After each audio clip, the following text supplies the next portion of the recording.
Le plafonnement s'applique aux contribuables personnes physiques bénéficiant d'avantages qui sont expressément prévus par le dispositif de plafonnement.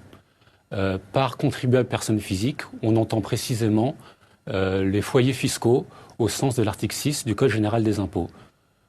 Sont ainsi des foyers fiscaux soit des personnes physiques seules, ou alors le groupement constitué par la personne physique, c'est-à-dire le contribuable lui-même, son conjoint et les personnes qui peuvent y être attachées de droit ou de fait, comme par exemple les enfants célibataires mineurs. La notion de foyer fiscal, la consistance du foyer fiscal s'appréciant au 1er janvier de l'année d'imposition.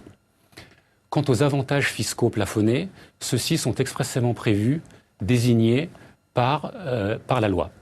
D'une manière générale, le législateur a entendu soumettre au plafonnement les avantages accordés aux contribuables au titre d'une prestation dont il bénéficie ou au titre d'un investissement qu'il a réalisé.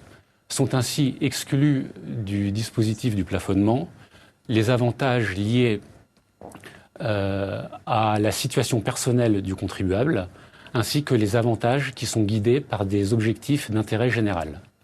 Ainsi, par exemple, seront soumis au dispositif du plafonnement les déductions d'impôt sur le revenu pratiquées au titre de certains investissements locatifs, comme par exemple le régime Borloo neuf, le régime Robien, le régime Borloo SCPI ou le régime Robien SCPI.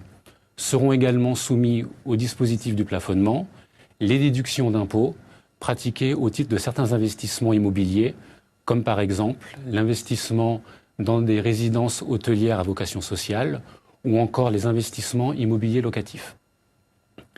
Par ailleurs, seront également soumis au dispositif du plafonnement certains crédits d'impôt qui ne sont pas expressément visés par le dispositif. Seront ainsi concernés, par exemple, les crédits d'impôt accordés aux contribuables dans le cadre de l'acquisition de son logement neuf. Le plafonnement global des niches fiscales sera déterminé selon deux limites.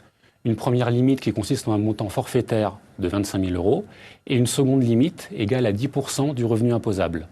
Par exemple, un foyer fiscal dont le revenu fiscal est de 50 000 €, se verra appliquer un plafonnement de 30 000 €, soit 25 000 € plus 10% de 50 000 €. Le revenu imposable à retenir sera le revenu net imposable soumis au barème progressif de l'impôt sur le revenu.